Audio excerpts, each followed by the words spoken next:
know that he is a pilot who has wanted to go to space. He Mm-hmm. wants to be an astronaut. And what does he ultimately get to do because he happens to be in the right place and has survived and has punched an alien out?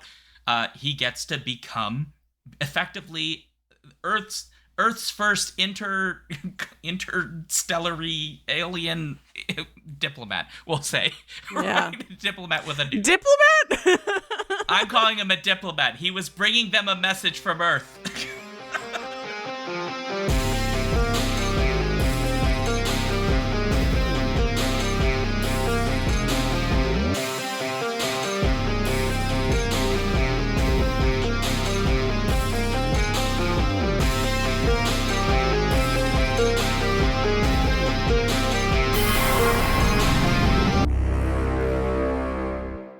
Good evening.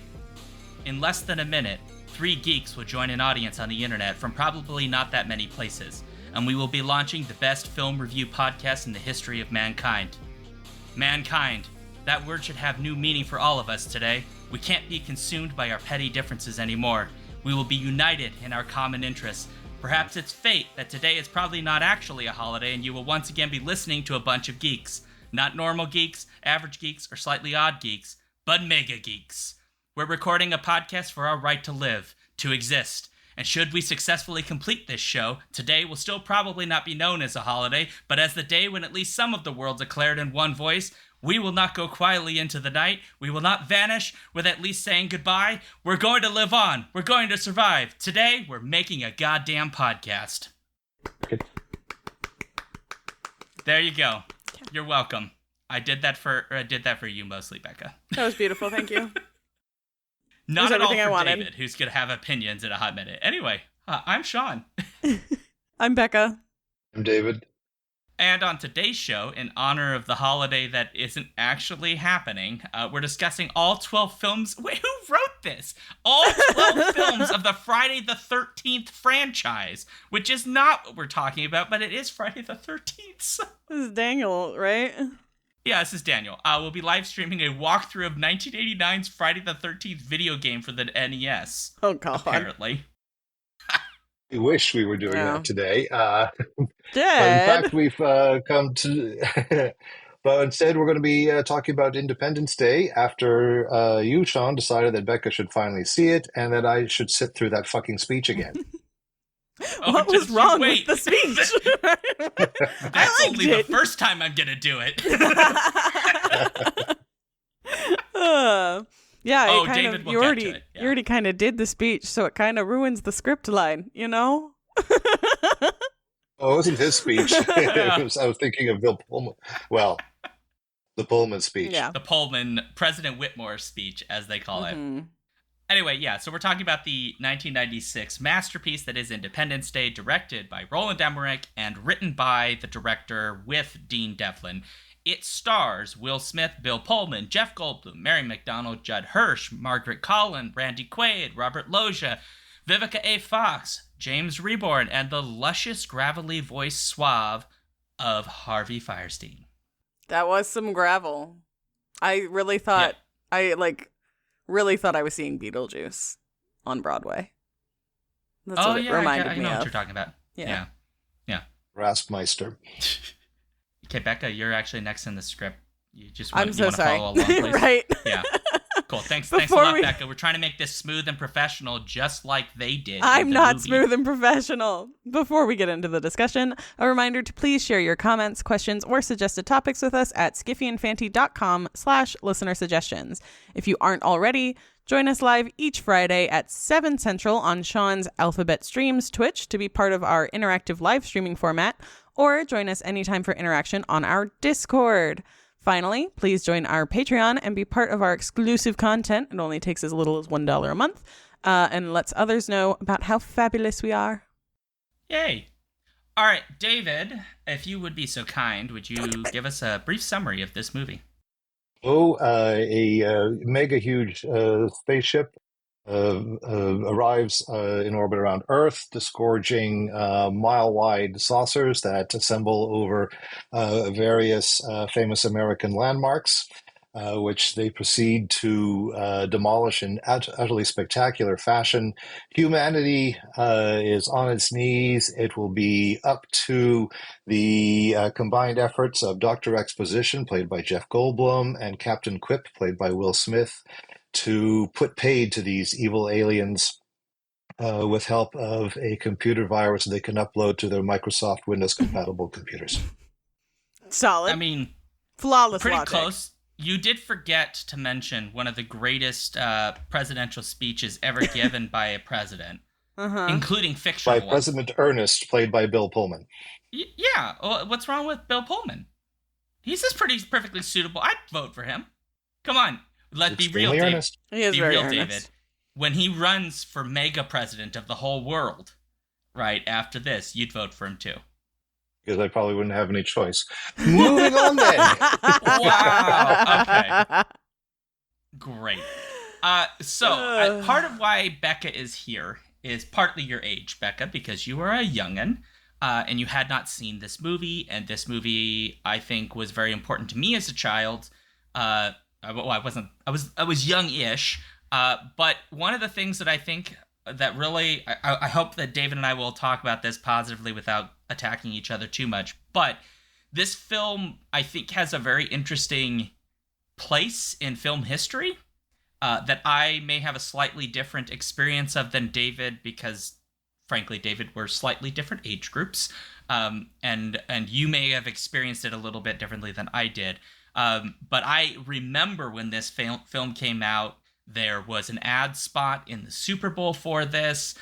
There were like television spots explaining some of the special effects shots that they did, you know, kind of pretty decent detail showing you behind the scenes of how they like blew up cities and all these kinds of things. There was like this great sort of national spectacle, at least in the United States. I don't know if it was different in Canada, where, you know, they really wanted us to like feel this was an event movie in a way that like now it kind of feels like every movie is an event movie. But in 1996, like the blockbuster was still distinct from like the rest of cinema. And I imagine, David, you may have more to add to this, but it seems... Yeah, I mean, it was, I mean, I wouldn't... I mean, okay, we hadn't achieved, you know, the kind of the full spectrum dominance of the superhero, which seems to have perhaps passed, but that particular state we weren't in. But the blockbuster, as the kind of dominant summer thing, was very much a thing. Yes. I mean, I do remember all the ads then too, and this was the big May film.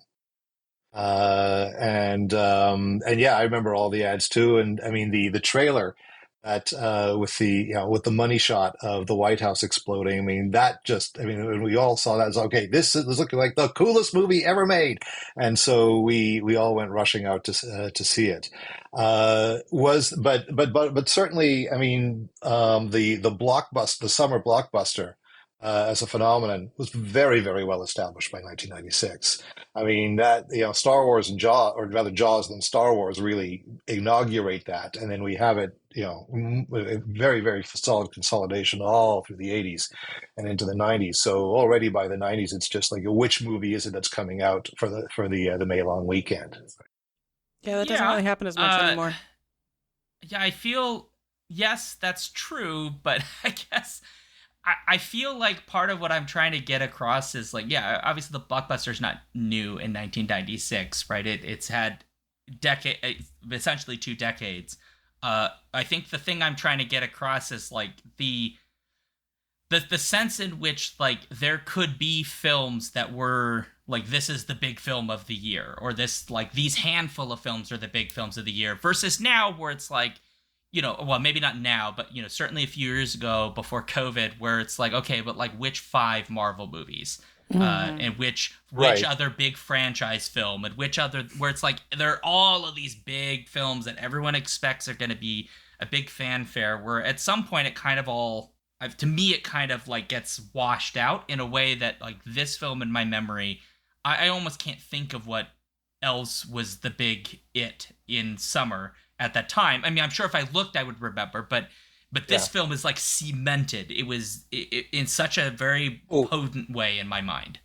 It was absolutely the event film of that year, right? It was the big hit, right? I think sort of the big franchise films, something big coming out almost every week. Yeah, that was certainly happening. I mean, I remember going with my friends virtually every week. Okay, what's the movie that's out this time? And one grim summer in the space of. I mean, it was almost back to back in my memory. We had the misfortune of seeing Speed 2, Cruise Control, Batman and Robin, and Spawn. It was a dark time. But and so this was certainly the film of that summer, right? I mean the fact that it's the one that we all remember from 1996 is you're absolutely right about that. And yeah, and if you asked me what were some of the other big films of '96, off the top of my head, I couldn't tell you because this certainly dominated. Yeah, I mean, I looked at the top 10 box office wise. Basically, nothing comes close to Independence Day in terms of box office. But the next biggest was Twister, which is like roughly 300 Okay. plus million less, which certainly was a big film. It was, a lot of special effects budget. I remember there was a ride for Twister, all these kinds of things. And then there's Mission Impossible, which was a pretty big film. And I imagine, I enjoyed Mission Impossible. I think it's pretty good. It's curious, though, if you look at what are the top films, the number of them that are in the same category as Independence Day, it's basically one, and it's just Twister. Otherwise, it's like thriller movies or animated films like The Hunchback of Notre Dame or 101 Dalmatians, or kids films like The Nutty Professor. I guess calling that a kids film is questionable because there's... okay. And then some other, like Space Jam apparently was a big one. Okay. And then like Jerry Maguire, which is more of a serious film, and Ransom, Which which, is interesting that I mean, already I mean, we're getting very much on a sidetrack here, but yeah. like the blockbuster dominance was very much a thing. We were moving towards. I mean, there was the range of movies that you had in the box office that you just described in 1996 compared to what it would have been 20 years earlier. It was very depressing, but it was as nothing compared to what would be happening almost 30 years later, when you're hard pressed to find something that isn't a sequel or a franchise or all from the same franchise. Yeah. Somebody in chat on Twitch, Rainbow Warrior 71, mentioned Clinton's name, and I suppose if we want to bring this back to the specifics of the film, Emmerich did show this film to the Clintons, and it was given presidential approval, as it were. So you may be curious about that factoid. I guess I can't think of many films that explicitly have that as a piece of information about it, but it does say something about this film being distinctly American, which I imagine we'll come to in a minute. Becca, though, has been silent, and so I would like Becca to jump in. Any thoughts on what David and I have just pontificated about, or anything else you think you'd like to tell us about how much you actually love this film? It was a I mean, it was fine. I'm gonna get shanked for this later. Looking at it from back then, I'm sure it was incredible. But looking at it now, of course, it is a monument of its time and special effects and everything. And Whoa. Hold the frickin' fort. What does that mean? Special effects and everything. What does that mean? I'm sorry. It's just I had one main thing. Yes, this is a slightly more serious podcast than my usual torture cinema fare. Yes. But like the aliens weren't even hot. And it's like they're not the good guys, Becca. And we're not supposed to be confused by that. No. In all honesty, this was actually a good film. I did enjoy it. It did make me tear up at moments. Like, it has a very good emotional range. I don't recall much about films growing up. They weren't actually super part of my childhood besides like VHS of like Disney films. Okay. Those were pretty much the only things that I watched like cinema wise growing up. So I don't really have any context for the like larger cinematography universe until like late high school. So I didn't really Okay. have much to contribute to that part of your conversation, was why I was still silent. I'm so sorry. Well, you have seen 2012, correct? Because um, that's also a Roland Emmerich film. He I became don't. known, like, I suppose, David, what's the name they gave him, like God of Disaster Films or whatever the phrasing is that he's gained a moniker for. Thank you, Trit. Yeah, I mean, certainly those are the films that he's best known for, right? I Yeah. mean, he has that. I mean, he followed up Independence Day with the Misbegotten Godzilla and the Patriot, and then post his partnership with Dean Devlin, we get things like The Day After Tomorrow in 2012 and White House Down. I guess Moonfall, which is probably one of his most recent. Uh, he also did a couple of, for him, unusual departures. Anonymous, I think it was called, which was a Oh, Shakespeare conspiracy theory, yeah. and Stonewall. Yeah. Hmm. It was funny that you mentioned Mission Impossible because I love that series. And Hmm. like that would actually be the one that I would look back on and be like, oh, neat, that's cool. I wouldn't have even thought about Independence Day as a movie, even though it was that summer blockbuster over Mission Impossible and everything. Because like Mission Impossible is the series that I actually recognize Well, out of that group. part of that, surely part of that has to do with Mission Impossible as, a franchise that has Yeah. continued and is still continuing, and to some degree is doing now more than it was at the time, Yeah, but much more that's not interest in the accounting for. spectacle. Yeah. Yeah. Whereas Independence Day has had a sequel, which is Independence Day Resurgence, but that sequel is, I think, almost universally reviled, because Mm. it is not good. It is a very, very terrible film. It got the And typical thankfully, sequel treatment. yeah, yeah. It's just 25 years late. 25 years late. So yeah, Yeah. it didn't have to wait quite as long as Twister did for its sequel, but almost.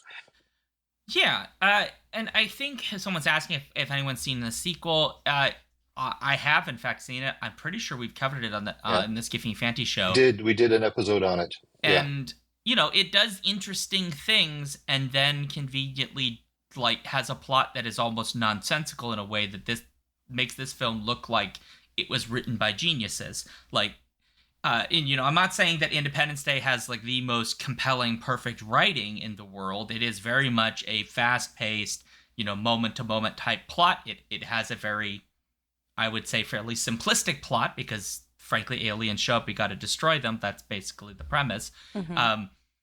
But the resurgence seems to just forget that things have to connect together in a way that this actually is the opposite.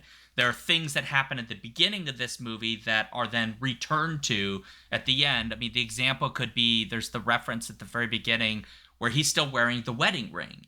And that comes up multiple times in different ways throughout the film until effectively we get the conclusion where clearly they're getting back together again at the end because she runs up and hugs him and like it's a whole thing, right?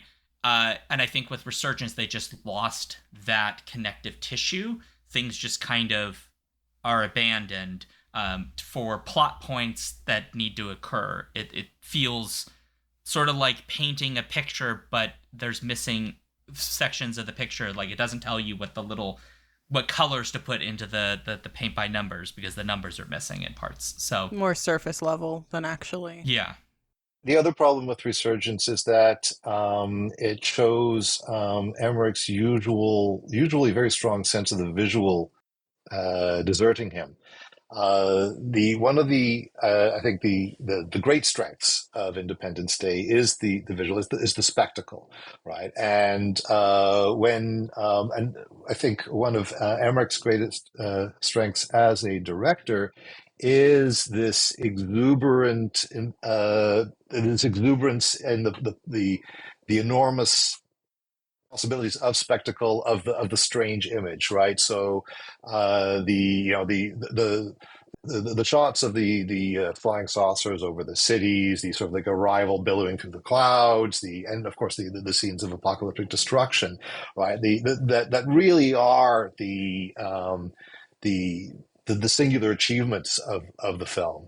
And that he would then go. I would argue he the gift of finding the strange in that, the surreal. He would continue to develop even more so in The Day After Tomorrow in 2012. In Independence Day Resurgence, he seems to have tried to inflate everything to the point that you don't know what you're looking at anymore. The images on the screen no longer make sense. As Yeah. if they expanded so far, they've gone beyond the frame, and so it's just stuff flying around without that. There are all kinds of moments in Independence Day, in Day After Tomorrow, in 2012, where he lets the image breathe. He lets us see the whole picture. The Yeah. strange composition of, again, the ships coming out of the clouds, a freighter floating down the streets of Manhattan. Yeah. Yeah. The St. Peter's Church rolling over the people in St. Peter's Square. All of these things that he really lets us see in those other films he fails to do in Resurgence. Basically, it gets the Marvel treatment. Kinda. In only 2 movies. Even worse. Yeah. Yeah. I would say more like a DC treatment. DC films suck, and that's universally acknowledged. Yeah. DC does much better animated stuff than it does film. By a mile. By a million miles. Yeah, absolutely. I do think it's interesting that David focused on the visuals, because one of the notes that I had in rewatching this movie is not thinking the spectacle, but actually the ways in which this film pulls us away from that to focus on the human element. And there's a lot of essentially like visual enthymemes about the film's sort of underlying philosophy, if we will. And the scene that I think it immediately comes to mind is, initially we have this busy New York street of all these people making lots of noise, not necessarily getting along, running in the streets and all these kinds of things. And then the alien ship shows up, and we see many of those same people all basically lined up, all looking in awe and wonder and fear at this alien craft that has come out of this cloud of fire. And to me, it very much signifies the way that this film wants us to believe in this idea that you see in science fiction a lot, that there is this thing that will be the great unifier of everyone, where all of your differences fundamentally don't matter anymore, and the great unifier is big scary alien spaceship that wants to kill you, which is a silly idea, but is very well represented without it ever telling us explicitly. It just shows us this sea of people of all different shapes and sizes. Suddenly, any differences they have are irrelevant because there's something else before them. And this is repeated in a bunch of different ways throughout the film, and then sometimes said to us explicitly, which in a way that I'm sure David will vomit later, because, of course, there is a political angle to that, too. But that's something I like in this film a lot, of just reminding us that the people are there and they matter. They're not just in cars getting thrown around in fire. It takes a moment even from those scenes to go back to people. Sometimes people we've seen before, so that we have some sympathetic connection, like Firestain's character, who somewhat comically dies, but we also still feel bad for him, or Vivica A. Fox as a character, or even just people. We don't know who they are. They're just people looking at this thing happening, freaking out and running in fear. That personal element where we're not dealing with like little CG creatures running in the background. There's a human element in this that I really like a lot. Yeah, I definitely agree with that. And I did especially like how they portrayed the like dichotomy of here's the first lady and here's a stripper. Yeah. And they are both people, and one of them survives, and it's not the first lady, Yeah. So like that human element really came through for me in that arc of like everything gets brought together, and no one is, more important or more likely to live than the other. You can be the first lady of the United States, or you can be a stripper, and you have equal chances of living or dying. Well, and even at that moment, right? Like, yeah. it doesn't matter that she's the first lady, really. I mean, it Yeah. does kind of matter for the story, but from a survival perspective, it's irrelevant. Yeah. It doesn't, she's just a person. We have to help her. That's it, right? Like, other people may not know who she actually is. Vivica A. Fox does. And even when she mentions, oh, I'm an exotic dancer, and she's like, oh, I'm sorry. She's not, I'm sorry you're an exotic dancer. I'm sorry because she thinks the wrong narrative about why she's an exotic dancer. And instead of, like, being super judgmental after getting the answer for Vivica A. Fox's character, she's just like, okie dokie. Like, I'm just fine with that. And in the end, the fact that she was a stripper doesn't matter to the, like, politics of the film. Nobody gives a crap at the end. She's Vivica A. Fox. She's Jasmine. She marries Will Smith's character, right? I mean, perhaps she could have done something more at the end, I suppose, but, like, that's it's like a gender question, because it's mostly dudes that get to be heroes in this, which this film has been criticized for before, and understandably so. I mean, I think it is worth noting that scene you described of the interaction between the two women is pretty much the sum total of characterization of female characters in the entire movie. Yeah. Right? They are otherwise relegated to, at best, ornamental positions whose impact on the plot is absolutely nil. Yeah. Yeah. I agree. Same. It's a thing that Resurgence tries to correct, but fails, because none of the characters they come up with are interesting. But that's a different question.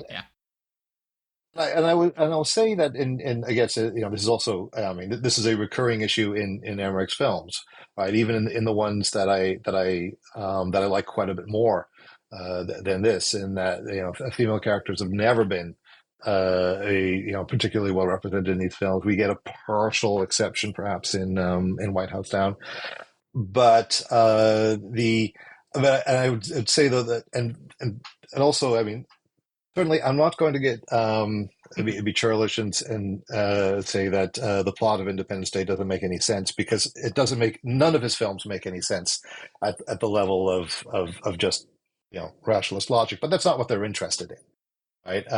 It's the spectacle, it's the visceral charge that the films are exploring. But with the characters, I mean, as thinly sketched as the female characters are, I mean, though the male characters get to do everything in the film, they aren't really characters either, right? In none of his films will we really get really well-rounded characters, and that's not what the films are interested in. But we will get characters in some of the later films that are a little more recognizable as characters, as opposed to Jeff Goldblum playing generic Jeff Goldblum. He did a perfectly respectable job of playing Jeff Goldblum. Yeah, Will Smith as Will Smith, Harvey Firestein as Harvey Firestein. You might be lucky enough to get a broad stereotype in a character, so you recognize them. Oh, they're this sort of a thing, but that's as far as it's going to go, right? You're not going to get really, I mean, to call anything that you get there an arc. Well, I mean, anything that I suppose that has more than a 0 degree change, it can qualify as an arc. But we don't really get that. Like there's, they're playing pieces rather than characters, but they are in the service of the spectacle, which is where the film really shines. I think Jeff Goldblum's dad got a good arc. He came back to his religion. Came back to Judaism. Yeah. Right, yeah. Yes. Okay. There's your broad stereotype, right? Well, I mean, we could criticize the film for Judd perhaps, Hirsching. Yeah, we could criticize it for being perhaps stereotypical. I don't know that I would agree with the criticism that it doesn't necessarily have true characters or character arcs. I guess for me, perhaps you could criticize it for having fairly cookie cutter ones in some degree, although the idea that somebody marrying a stripper is a little bit weird, but a little bit outside of the norm, I should say. But I would say that unlike some films that fit into this same genre of film, like the big blockbuster, the big disaster film, where oftentimes even minor characters don't get some kind of fulfillment of an arc, however simplistic that is. That is happens in this story in a lot of different ways, mostly with the main characters, but even with some of the minor characters, as like comedically Judd Hirsch's character, the father figure, does have an arc. It's a fairly simplistic one, but it is there. But the main characters get pretty well developed ones. Like if you think about the plot structure of Will Smith's character's story, right, he's got multiple things going on, but the biggest one is we know that he is a pilot who has wanted to go to space. He wants to be an astronaut. And what does he ultimately get to do because he happens to be in the right place and has survived and has punched an alien out? He gets to become effectively Earth's first interstellary alien diplomat, we'll say. Yeah. Diplomat with a new... Diplomat? I'm calling him a diplomat. He was bringing them a message from Earth. Don't know if cookie cutter wish fulfillment counts as a character arc, and it's like you said, that's he just happens to be in the right place at the right time. Yeah, but that's the story. There's nothing of any in his movie. character that changes. This is. Yeah, well, I mean, this is a guy in terms of character, right? Who's spouting quips 30 seconds after his best friend's been killed. His queer-coded best friend. I think it's queer-coded best friend gets killed. The two queer-coded characters in this film both get fridged. Like, yeah, which is which is interesting. I mean, an interesting choice given Emmerich himself. I sort of wonder how much of that is Devlin's work and how much of that the fact that we then get Brent Spiner's character retconned. In Resurgence, yeah. In Resurgence is him, responding a bit to that. Which character is that? I'm so sorry. Oh, he's the wild scientist with the long hair who gets choked out by the alien. Apparently dies in this. He totally dies. Yeah, they bring him back. He's back and in the it turns out he's a bit. He has a love for other scientists of the same gender. That fucker totally died. Yeah, they did the dead-eyed open stare and everything. To be clear, what the fuck? Nobody is suggesting that Independence Day Resurgence is a good movie that we should acknowledge as such. But in the context of this film, David is correct, and so are you, that Brent Spiner's doctor character, as quirky and weird and fun as he is, very clearly is dead in this film. There is no evidence that we are presented that he has lived, other than they didn't have a funeral, I guess. But by that logic, they didn't even have a funeral for the First Lady. Widow's not dead because they don't do that either. Well, so, even in this film, they didn't do a funeral for the First Lady either. Like.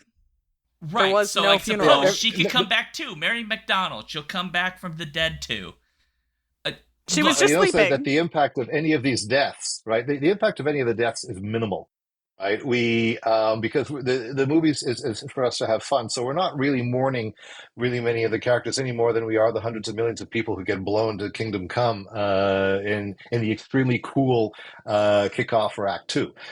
It was either a pitch meeting or Honest Trailers pointed out that Will Smith gets to be really sad about his friend for 2 seconds for one entire shot, then he's never mentioned again. There's a bit of crying over by husband and daughter over the death of the First Lady, and then we move on from her. So we are allowed to have like a 10 seconds of, well, that was sad after someone is dead, and then we move on to the next fun thing. Yes, which is But in fairness to this movie, I mean, when do people have time? Like the first city that gets blown up, it's not like the saucers took a break. We learn not long after that they've gone to other cities and nuked those out of existence. So like, to some degree, this is, I mean, I'm not saying Emmerich is doing this like very consciously or necessarily very effectively, but it is a trauma response. We're in a situation where we don't have time to give into those emotional impulses. We must move on. Of course, in a film like this, the solution to that is we must have a comedic moment, like where Will Smith's like kicking the alien and being like, I could be at a barbecue, which someone else referenced in the chat, the quips and so on, which I suppose is good for us because, as David, you're pointing out, if we actually sit down and try to like visually represent and feel the level of mass destruction, like how do you make that even operate in this and make a film that can still be fun? We just end up with Schindler's List, right? Which is a film that is a great film, but like to have a big action sequence in the middle of it would almost be like insulting to the rest of that movie. In this film, it kind of does the opposite, right? It like reverses. We're not going to focus on those very horrific images of death and just really emotionally impactful things. We have to like see them as spectacle long enough for us to know that it happens, maybe have brief moments of release, as it were, catharsis, only to then we have to get back to stopping aliens from murdering everyone else. If you have a look at what cast your eyes over to Japanese cinema and what was accomplished in, let's say, the original Godzilla, or most recently in Godzilla -1, where we have the spectacle, we have the oh wow, and we have huge emotional impact at the same time. Now, I also grant you that that's not what this film is interested in. Yeah. Right, so it'll pay lip service to this, and then go on to the, we're there to have fun, and the emotional stuff is only going to be little blips before we go on to the next thing. Though, I mean, I would suggest that if you look at I'd say both film versions of the War of the Worlds are superior alien invasion films, or just superior films in terms of execution and the sense of cost, of people dying, of what it would mean to be on the ground when aliens invade. To take a film closer in time to Independence Day in Spielberg's War of the Worlds is a lot stronger. I agree completely. And then when you talk about the characters in other disaster films, well, it's worth remembering that Emmerich and Devlin were very explicit that Independence Day was their tribute to the 1970s disaster film. The Poseidon Adventure, The Towering Inferno, Earthquake, and so on. And it has that structure, right? That's why you have a million different characters, right? With a million familiar faces playing these characters, some of whom are going to disappear fairly early on. The kind of shorthand soap opera like plots that they have, right? It's got the formula of the 70s disaster film. Though, I mean, now the Poseidon Adventure, there's no way you could call that film script subtle, right? When Gene Hackman arrives, his opening dialogue it sounds like he's reading the character notes as to, "Hi, I'm the rebellious priest." But that said, a lot of the characterization that you get in something like the Poseidon Adventure and the Towering Inferno seems surprisingly deft compared to what we get in Independence Day. Oh, you be so careful right now, David. Are you trying to tell me that Harry Connick Jr. isn't a deep character in this? He's Raven. Come on, he's Raven.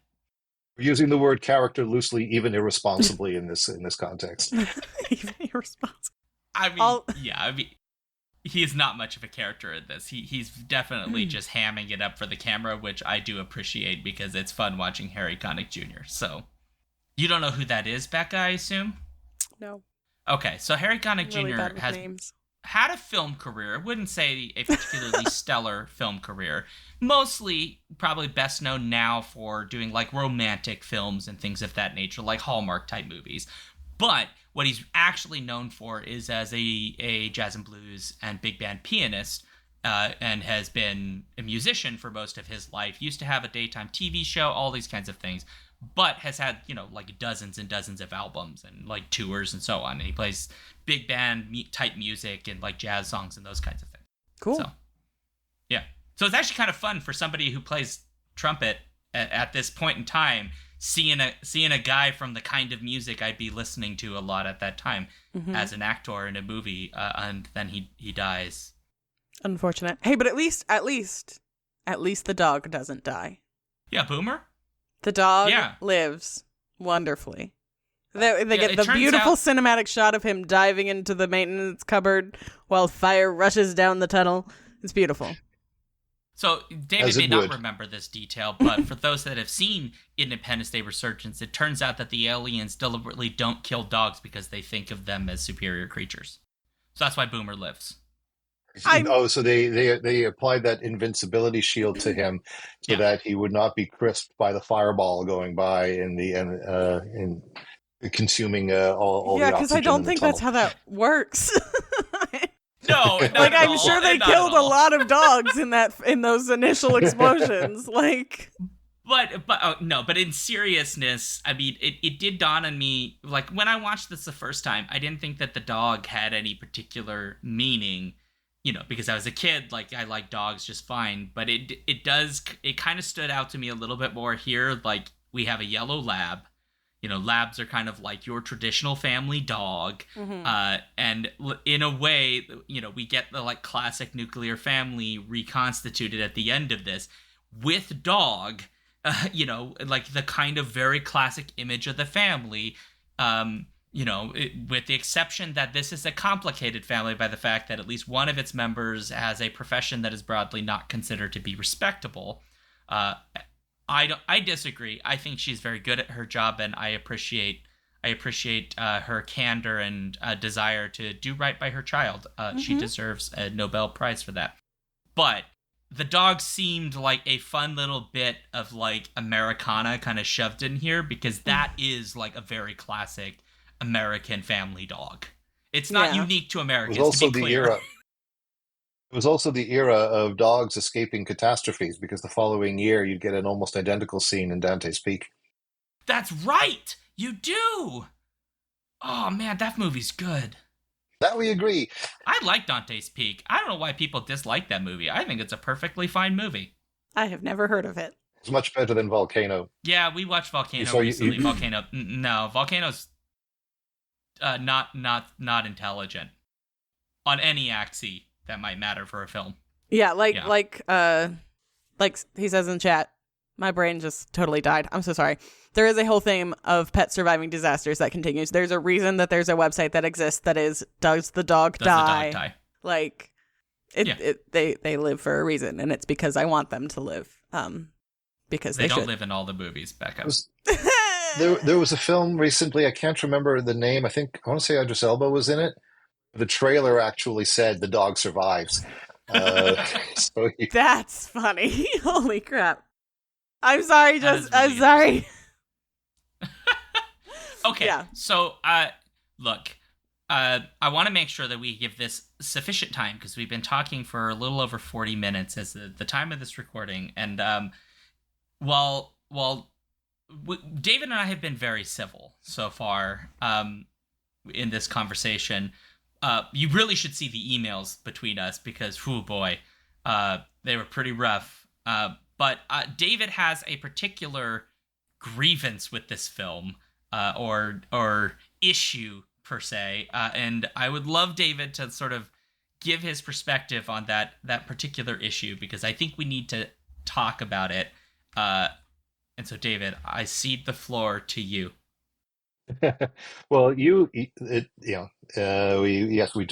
touched on this already. It's the speech that you quoted at the beginning, which I know you find inspiring, and I find utterly loathsome.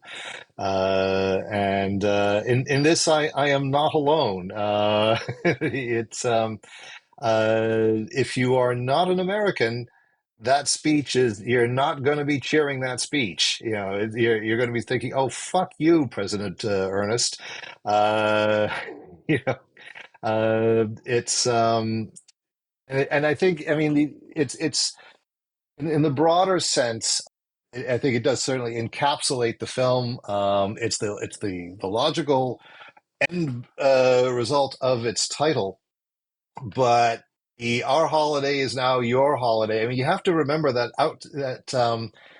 for the rest of us, you're not the scrappy underdogs. You're the mile-wide spaceships, right? 15 Um, mile wide. the 15. 15 mile 15. wide. Sorry, Thank you. we should put that in kilometers for the Canadians. Hold on. Give me a sec. 24.1402 kilometers. There you go. What the spaceships do to those cities is what, certainly by that point in the 90s, what had happened to a lot of the, just to take one example, film cultures of a lot of other countries that could, just overwhelmed by the Hollywood machine. Just take one particular example, and I mean the was it the Honest Trailers pointing out that the film's message of global unity is limited to the idea of America is the only one who can solve all the world's problems.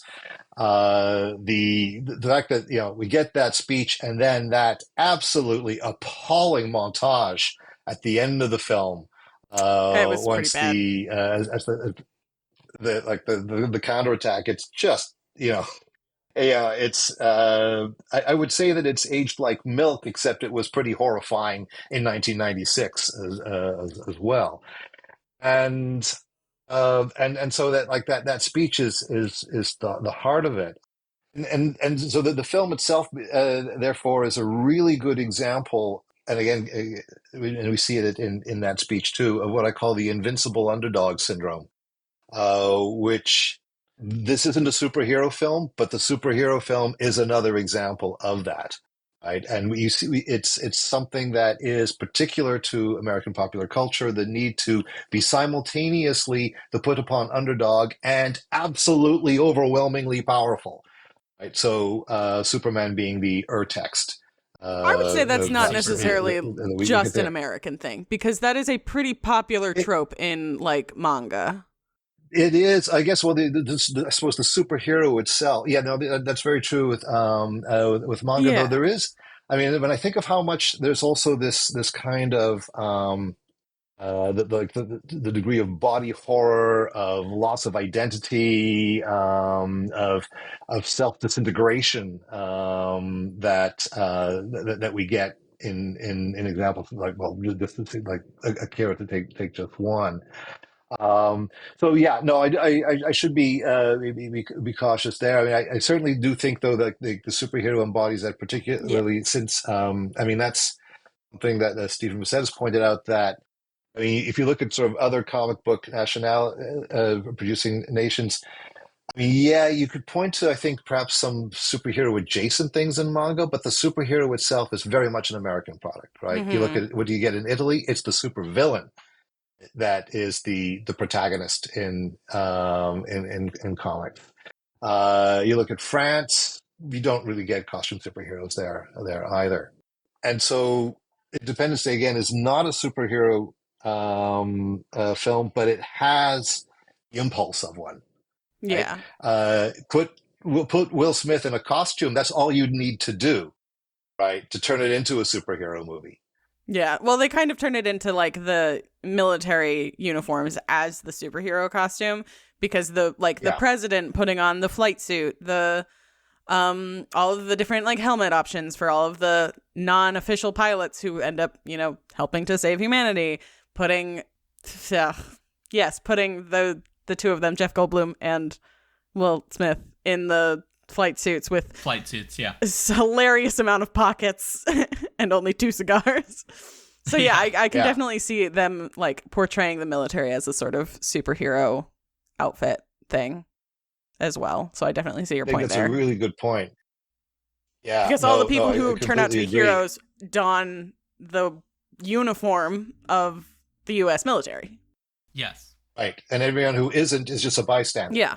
In and so to then circle this all this then back to that speech, which I mean I think like that speech then goes with the montage we get, right, Yeah. where I think one of the key cringe lines is when we get the British soldiers like, oh, the Americans are mounting a counterattack. It's about time. Yeah. What are they going to do, or what So I mean I do think that Emmerich becomes a more interesting filmmaker later, after he's no longer scripting with Devlin, and so that we get some very different spins on this, so that in The Day After Tomorrow in 2012 we have the shattered remnants of the developed world needing to turn to the developing world for rescue and for help. It's not this total reestablishment of hegemony that we get at the end of Independence Day. And like, how convenient is it that the main alien mothership is just right above wherever they are? They don't really have to travel very far to get to it, you know? It's above America. And including wherever the characters happen to be, such as in the middle of nowhere, where Randy Quaid's family was. Like, why do they have one there? There's Las Vegas is nearby. They're near Vegas, aren't they? Yeah, I think that's the... I mean, like, it's probably the brightest spot on the planet, so blow that up. Might as well. We don't see that, though, do we? We don't see it. No, I mean, we really only get, like, 3 cities we actually get to see blown up, and then remnants of other cities that have been blown up. Also, they get to DC very quickly from New York, going, half the speed limit. Oh, they were already there? They have 15 ships around the globe. No, not them. Not the aliens. Oh. Jeff Goldblum and his dad. Judd Hirsch driving. Yeah, they get down to DC very fast. Well, I mean, Judd Hirsch has. I mean, he basically drives the same ship Bill Pullman does. Dennis Quaid is going to walk there from Washington to New York and day after tomorrow. So they're actually much closer together than most people think. Yeah. Yeah, I mean, cycling distance. Okay. Like, so, oh boy, how do I? 4 hours. Okay, tear 4 David hours makes apart sense. here. How do we do this? No, I'm just kidding. I guess David. my sense of time is usually off because I usually take a bus up to New York, so that's why I don't drive. Yeah, it's not really that far. Anyway, okay, so I know that David is right that in terms of, like, this is one of the probably most aggressive criticisms of the film. You could probably be rather aggressive in its very patriarchal approaches because it frankly does not treat women characters terribly well. It has moments, but I think it technically passes the Bechdel test, I think, because don't they talk about something other than a man? Technically, yes. Doing a lot of heavy lifting there. Yeah, well, but as Alison Bechdel even notes, like, this is not your, like, get out of bad filmmaking gender problems card. This is a case study of that, right? Yeah, precisely. Just because you have a scene doesn't mean the rest of the film. Yeah, but, the BBC, someone at the BBC, like, wrote that the speech in particular is the most jaw-droppingly pompous soliloquy ever delivered in a mainstream Hollywood movie, which I suppose may be true. And I get it. I get why to the rest of the world this speech in particular does not come across as inspiring, as like very poetic and beautiful and like roaring and like to get all that, because I think this film forgets that it's exactly what David's talking about, that the United States, especially in the this is like post-Berlin Wall, like this is Soviet Union's collapse. There's all this talk. It's the end of history. Right, it's the end of history, as Fukuyama and Jameson would say, where there's all this talk like, well, American-style capitalism has won, and like we've won the big ideological war, and like rah-rah America in 1996. And of course, the United States is operating as, like U.S. world police. Later, we get a film called Team America, which like deliberately tears that idea apart in a ridiculous display of marionettes. And so the film wants us to think of the United States as the leader of the world, right? And emphasis on the world, because I think this film deliberately shows us not just what is often referred to as the free world, with quotes around it, whatever that really means, but it simultaneously wants to also think that the United States is incapable of defending itself. So everyone looks up to us, but the United States is also weak and frail. Like, look how we have to rely on a cable repairman, basically, to, like, solve our problems, because that's where, we're the scrappy underdog, as David correctly points out. And so I think this film would be better served if it just dumped the scrappy underdog narrative, and instead we're just admitting this is a film that is about an America at its arguably its peak in terms of its power in the world, it is effectively the place the world is looking to for guidance, at least in terms of how to blow things up really good. And so that's what this film is ultimately doing. That said, I just can't. I'm sorry, David. I get my skin is just like goosebumps every time that speech comes on, and I think it's because even I get in the it. moment, it's a good like, speech. Yeah, it's the most American holiday Yeah. you could think of, like Independence Day, July 4th. Like it's massive in the United States as a holiday. Maybe they could have chosen some other day, like Veterans Day, or I mean, I guess that wouldn't matter, but like some other That wouldn't be as Arbor snappy Day. as a Choose movie Arbor title. Day with trees. It'll be about trees, right? Obviously that doesn't have the same impact as it would for Americans, because for Americans, July 4th is like a pretty big holiday. But at the same time, I think this film, Emmerich just doesn't know how to do it enough. This film wants us to believe in this idea that all of the peoples of the world, like your differences don't matter. We all come together because we have a common interest, which is what the speech gets across. And Whitmore, citing the only reference he really has in that moment, he picks July 4th. It's the day you have to pick because it's July 4th. It's literally the day.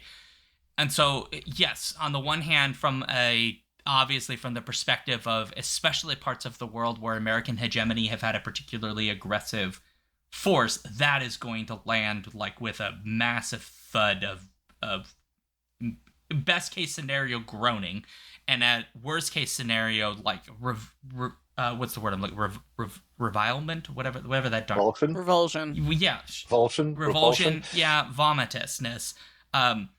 But in the context of the film, it is meant to be our uplifting moment of unity, where there is no such thing as like the United States at that moment. It is like Independence Day is everybody. We're all independent together. Yeah. Which certainly the film It doesn't go even any make further grammatical past that. sense. I get it. Don't think about it too hard. It's fine. Yeah, he can't help it.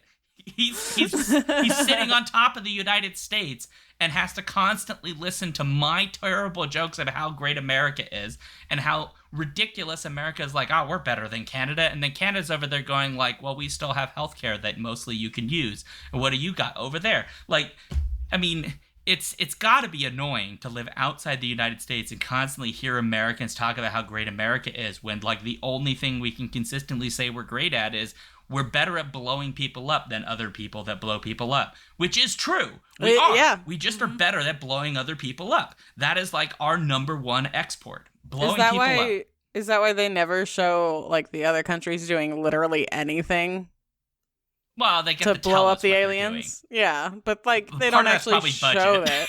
Yeah, that's fair. Well, I mean that moment, that one of the most awful shots is the one in Africa, because I'm surprised you didn't even see it say Africa at the bottom of the screen. Well, they showed us the pyramids. What more do you want? Africa? Yeah. Well, what do you want? They showed us the pyramids. Well, I was thinking of the one where we have the people with the shields and the spears, because of course that's all that they have. The sort of caricatures of other cultures. Yes. Yeah. Well, it is. You're right, David, because it is a very curious thing. Unlike how Americans get to have those images where it's like all the different flavors of American, right? Where we're all like united in common awe of the monsters in the sky. Other cultures get reduced down to fairly narrow stereotypes, especially if they're not if they're like not places where the West has been, because curiously the one spot where we get the British, they're working in conjunction with I assume Afghanistan or someplace. I don't remember. I don't know exactly where they are. They don't tell us. I'm surprised they weren't wearing pith helmets. Is it Egypt? In that moment? I mean, it's no. I think it was Arabic. I think. Well, it is Arabic, but like, where the hell are they? It was Iraq. Was yeah, it's Iraq. That's it has the same whiff to it as in Armageddon, where when some of the Michael Bay's montages, where any of the scenes that take place out of a city, everyone's wearing overalls and sitting around the Cracker Barrel listening to the radio, the wireless to because they're still stuck in 1952. It has that same kind of retrograde shorthand, and yeah, the British are it's some sort of it feels like some kind of outpost of the British Empire Right? that Yeah. It feels like it would they're be communicating through the Egypt. BBC World Service. Yeah. But Yeah, it there doesn't make was sense. no, none at all. There Where the was a frick shot are with the they? pyramids. It was not the same shot with the British. No. No, And the British also are just No, like they're and also the pyramids are actually somewhere really sandy. close to a metropolitan center. Like really close. But Yeah, you no, never they're, like, see literally that. right there. You never see that Yeah. in films. No. It's always looking the other direction, so they look like they're in the middle Yeah. of fucking nowhere. They are you can look at them from you're sitting in a Pizza Hut. And I'm not kidding. There are I'm photos. genuinely bewildered right now, David, because this is a detail like the film does. It's a blip in the movie, right? Yeah. But like the United States, we mostly don't get its international presence here, except through peoples it has interacted with, I Yeah. suppose. But like we don't have to question, like, oh, they're in Washington D.C. because there's the White House, and look, it got blowed up, or there is, the Empire State Building that got blowed up. There's like recognizable things that tell us where we are. But when we go to these other places, yes, we get the pyramids, which tell us in that brief blip in the montage that's where we are. That's the only recognizable monument's not the right Physical word. but recognizable thing other than the Sydney Landmark, Opera House. yeah. Yeah. right. But yeah. but So like I mean each country's got like and this is there's a long tradition of this, right? I mean if you're going to see a shot from Australia, it's the Sydney Opera House. France, Paris, the Eiffel Yeah. Tower, or France, Eiffel Tower. India, Taj Mahal, right? Russia, the Kremlin. It's going to be like the one thing yeah. that people would instantly recognize, and okay, fair enough, right? It tells you you're in these other places, and it's a brief blink and you'll miss an acknowledgement that these other places exist. But like the UK thing though is the only one. I can't remember if there's a title that tells us where we are. I genuinely cannot remember. No, they don't tell you anywhere. It's just that for some reason the British soldiers are somewhere hot. Wherever they are, it's not England. No. Right. Well, clearly because they have people who are speaking some version of Arabic there. But like again, that I mean, the Middle East, where much of Arabic is spoken, like that's a lot of different places that speak Arabic. It's not like one place. So it's so weird to me that like we even get titles for some of the other spots, like where we shouldn't be have to guess. Like they go to like Russia at one point, and it's like they just start speaking Russian, and you just go, okay, like somewhere in that vague territory, right? Here's like this weird building in the middle of nowhere where they park their planes, right? But why is that scene? Like, is it like a weird, subtle, like Roland Emmerich, like I've moved to the United States, I've now become an American citizen, like fuck the British? Like, is that what this is? Like, I just don't. And I'm bewildered by this moment. I'm sorry, David. He's German, not British. No, he's German and American. Yeah, He's an American it's citizen. weird. So yeah. And again, I mean, I don't know. I mean, to what degree also I would put some of this down to Devlin's contribution, because I do see a pretty stark difference between the films Emmerich made with Devlin and the ones he made without him. Yeah. Right. You get the very kind of sort of the really big flag waving ones in the Devlin era. So Independence Day and The Patriot, to take the two most obvious examples. Yeah. Okay. And then, and so then especially when you look at sort of like big spectacle disaster movies, we compare what you get in Independence Day with The Day After Tomorrow and 2012, and it's such a different approach there. Right?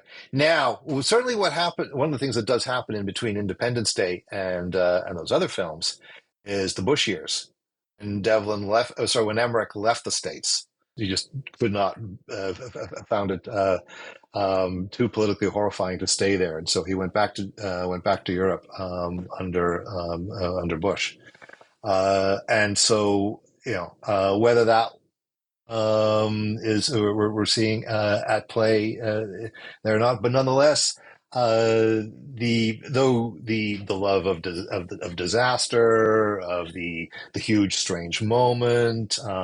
There's certain types of characters that are certainly familiar. Again, we're going to get the earnest president in just about all of them, but then things keep playing out differently, right? And one of my favorite moments in 2012 is when Danny Glover starts big inspirational Oh speech, yeah. right?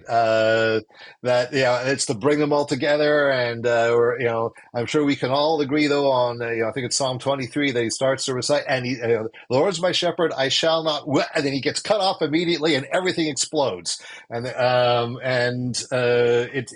kind of equivalent to the what happens with Samuel L. Jackson's inspirational speech in Deep Blue Sea. So it feels like almost kind of answering back.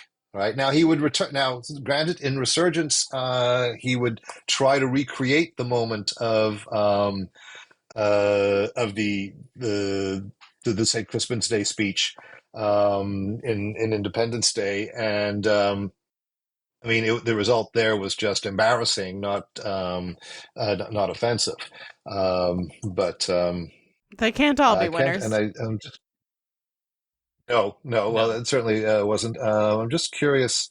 I'm not So finding many it writers either. getting credits for a Resurgence. I don't know if Devlin had any involvement with that one or not. It might just be based on his characters. So anyway, all of it just is to say that to some of the stuff that we're talking about with like the other worlds, the other worlds, the other Nations. parts of the world, you see something very different in the subsequent films in the same genre Oh, that Emmerich would make. okay. So yeah, don't want to speculate too much, not really knowing, Yeah, who contributed to what I in the got you. screenplay for Independence Day. Yeah. In chat, by the way, Paul did look up the script to see what the script says about where they are. The British air pilots apparently are in the Yeah. Golan Heights, so between Israel, Syria, somewhere in that territory, which then theoretically Why are they that's there? I don't know. I mean, maybe they just got lost. Again, like I suppose at this point, maybe there were British pilots stationed, in Germany, and they just like flew. I don't know if you can fly jet fighters to the Middle East from there, but maybe they left and they just went. Where's the best place we can go that, frankly, the aliens are unlikely to blow up next? Yeah, where can we Well, retreat to? realistically, are the alien? I mean, I'm not. No offense to the Middle East, but there are only a handful of nations with pretty sizable militaries that I suppose the aliens would care about. And so you go where it's maybe more remote. You go where it is harder for the aliens to get to you because they're not going to move their saucer ships over like a mountain range. They're going to go to the next big Hey, population everybody center. didn't just come here. I don't know. Well, I mean, like, let's be real, David. What's in Canada? Tim Hortons. Oh, they do What? have the Moose Army. You have the Moose Army up there. You're right. They really should have gone there first. Yeah, but they went to Australia and took out the emus first. Yeah, but that's because the emus defeated Finally the putting Australians. that war to Like the Great Emu War. Everybody's No, scared of cassowaries. I mean, why don't they go to, like, Toronto's a very big city, and it's not really that far from the places they do blow up. Yeah, but they really only talk about continental because United States, like on Yeah, this they continent. don't even go to, like, Mexico City. They only hit the U.S. Toronto and Vancouver can't actually be officially acknowledged as canonically existing in American films because they play LA and New York so often. Right. So if you actually admitted there was a place called Toronto, and then you start to, oh, wait a minute, this is Toronto, not New York City. However, if you don't know that Toronto is a place, then it can carry on playing New York. Oh, got it. Okay, this explains why so many films filmed in Vancouver don't ever mention that they're filmed in Vancouver, because it's probably illegal. Yeah. Even though, like, half of science fiction television has been filmed in Canada the last 25 years, so... Oh, ridiculous. Okay, well, Tax regardless, breaks. it's a weird bit of us trying to, like, uncover things Roland Emmerich probably did not care enough about to really... Yeah, it's like we're deep diving in all these things that were probably a throwaway on the script that day. There's like, oh, it'd be probably some nice if we deep could references. film Rabbit from hole. here. Yeah.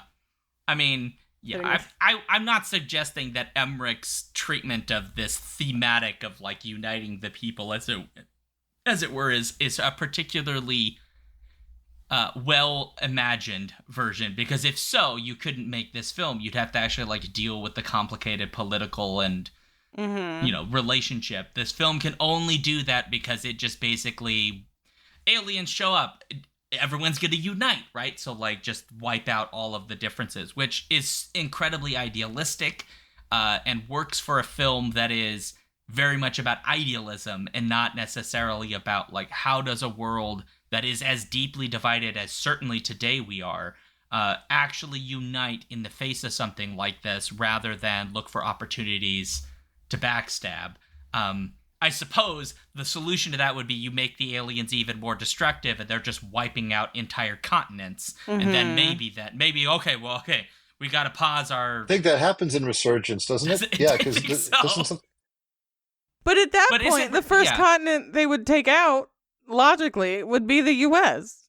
Well, they'd have to, because the last time they were here, the United States led the fight back. Yeah. So you would go.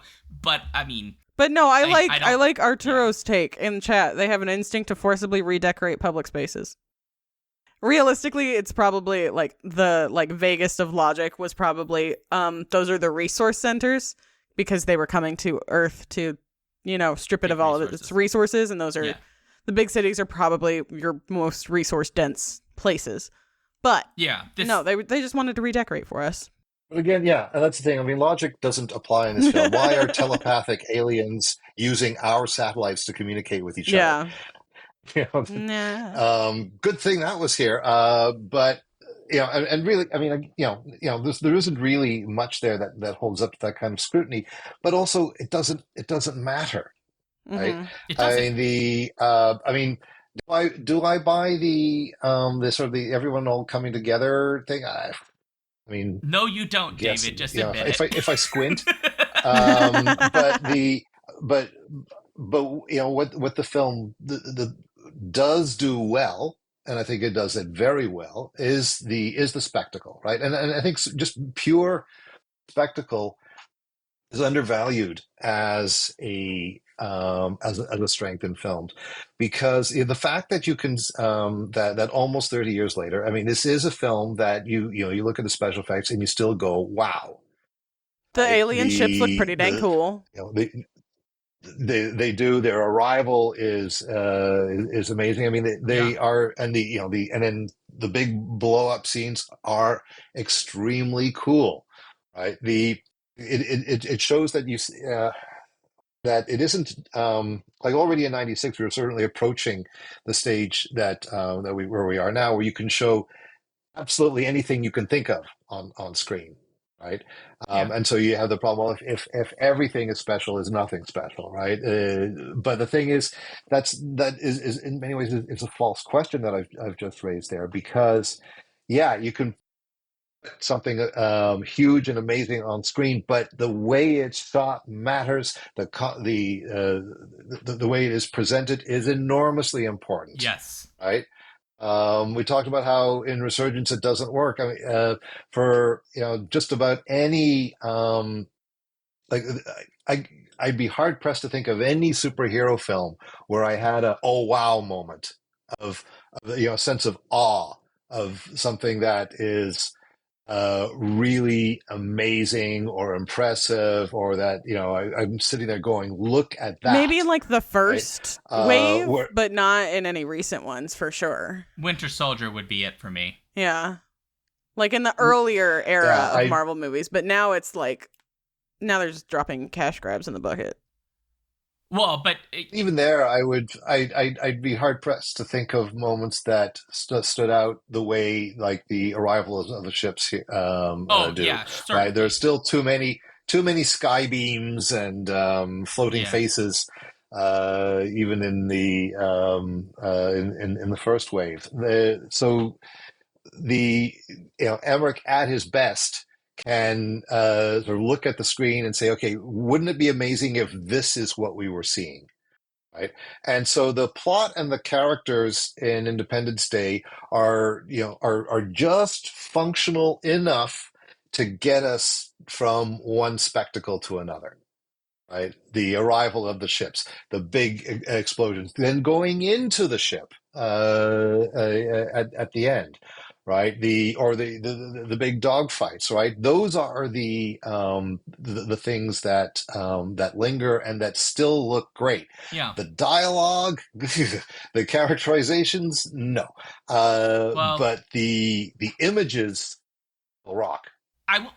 we gotta wrap up here pretty soon, but I agree mostly, except with what you said just a second ago, because that really hurt me, David, and I expect a written apology later. But the thing that I think this film does remarkable with visuals is very similar to what Fury Road does remarkably with visuals, which is it is very conscious of the moments it's going to use special effects and the way it uses those effects for maximal impact. This film in particular, Fury Road's somewhat different because I would say Fury Road is fucking love that movie. Fury Road isn't selecting locations in the way this one is. I don't know exactly what that means, but by choosing very recognizable locations and making this big show of exploding them with really remarkable levels of detail, because they made thousands of miniatures that they then like threw fire down. Like there's literally a sequence where you see the fire like snaking around the buildings.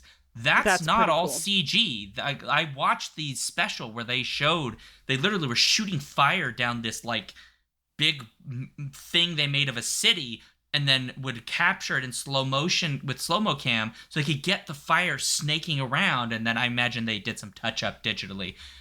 That's 96, still so they pretty cool.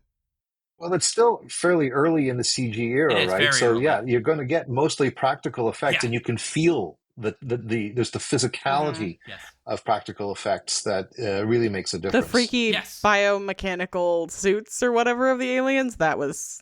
Well, and this is the freaky. thing that I think David and probably Becca, you would agree too, which is like if you go back in time in film before we could just effectively replace things with CG creatures, good or bad, right? There's a point at which now, well, okay, I want to show this thing that can't literally exist. How I shoot that matters, right? Yeah. If we go to 1979's Alien, right?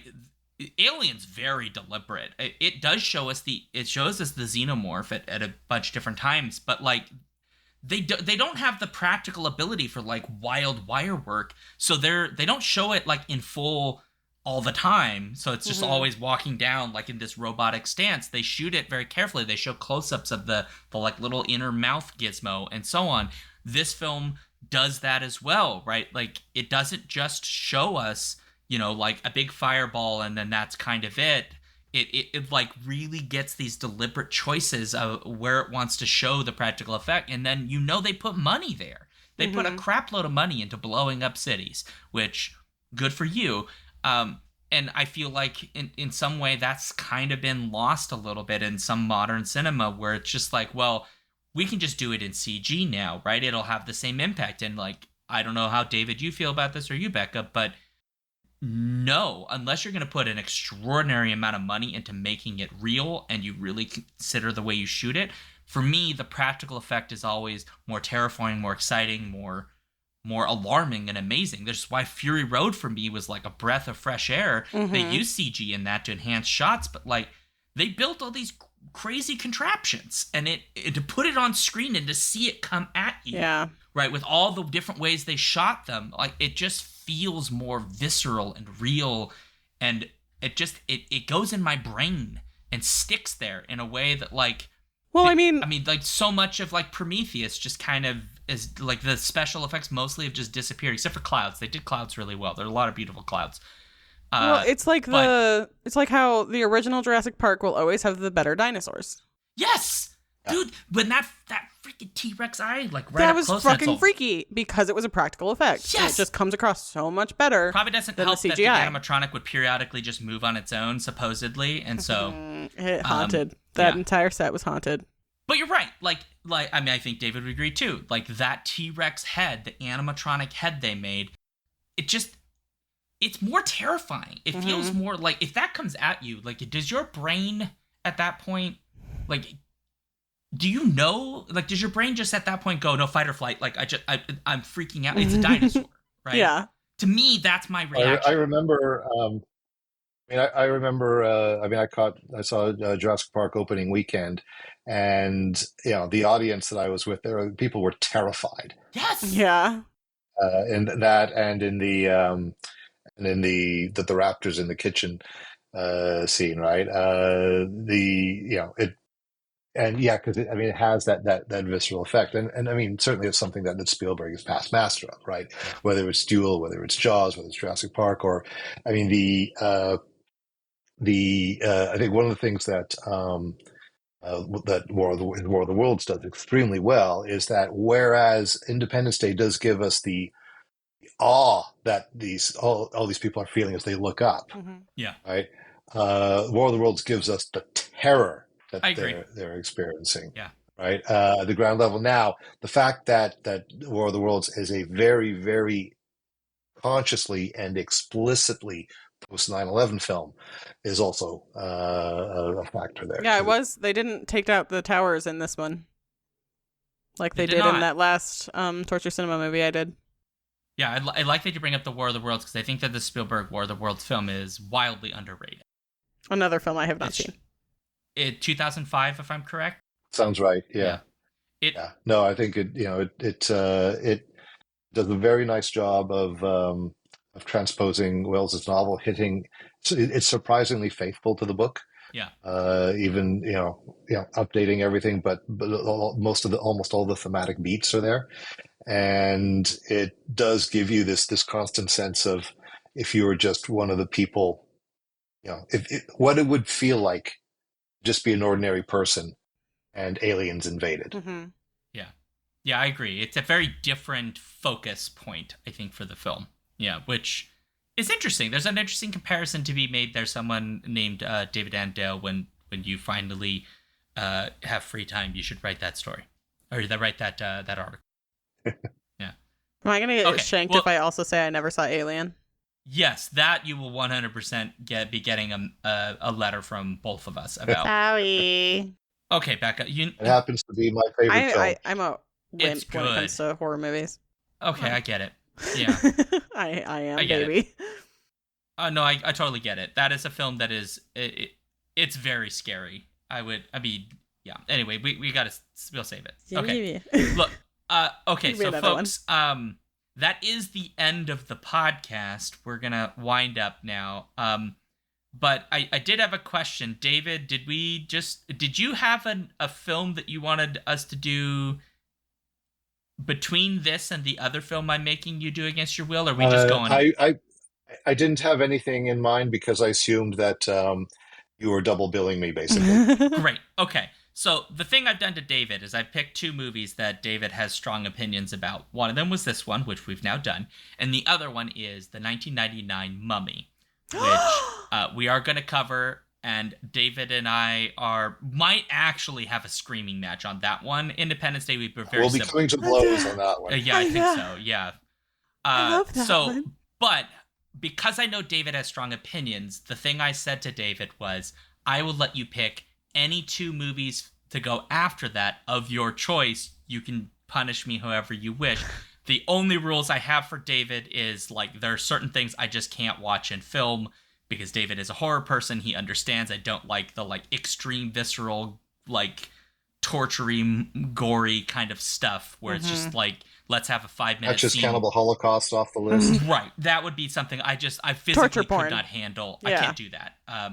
But you can go weird. You can go wherever you want, David, afterwards, because you have maybe watched some very weird films. Not all of them are films I necessarily have liked, but have found interesting. And some of them I very much enjoyed. But I know in your brain, David, there's something like Turkish alien Star Wars or something somewhere in your mind that you have on, like, some DVD that was, like, burned in someone's car. I bet you got it. You're going to get me with it. Burned in someone's car. Okay.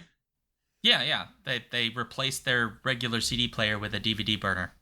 Yes, we do. That's what we do. Anyway. As so you David do. will pick those next. But We will be watching The Mummy for the next Totally Pretentious, 1999's Mummy with America's sweetheart, Brendan Fraser. Okay, with that in mind, the show done. So if you like the episode, you have any thoughts, you'd like to let us know your thoughts about Independence Day, you can go to skiffyandfanty.com/listener suggestions, get our newsletter at /newsletter. We are on all the socials except X as at Skiffy and Fanty, so Threads, Blue Sky, all of those places. We have a link tree which has all of the links, including to our Patreon. That is linktr.ee/Skiffy and Fanty. That is where you will find all of our stuff. I am at this channel, Alphabet Streams on Twitch, where Skiffy and Fanty is live every Friday at 7 p.m. unless I'm dead. And you can find my link tree with all my links, which is just /Sean Duke instead. And you can find me on Mastodon at david.annandale at social.horrorhub.club and on Facebook. and at my website, davidannandale.com. You can find me at Dicey Druid on Twitch and on a couch somewhere reading manga while plotting world domination with my cat. Excellent. All right. I'm not actually going to make this awkward because I think this was awkward enough for David this whole time. Poor David. That's not true. Not as awkward as next time. No. Next time might get intense. I might have to do some extra research. I would do so much research for The Mummy. I know David has super strong feelings about The Mummy. I love The Mummy. I also know I'm in a very lonely minority. Yes, you are. But on the right side of history. You're on the wrong side. Theoretically, David, you won't have two people team up on you because I'm not mean. So, anyway. Theoretically. All right, folks. On that note, awkward ending and scene. Bye. Bye. Thanks for coming.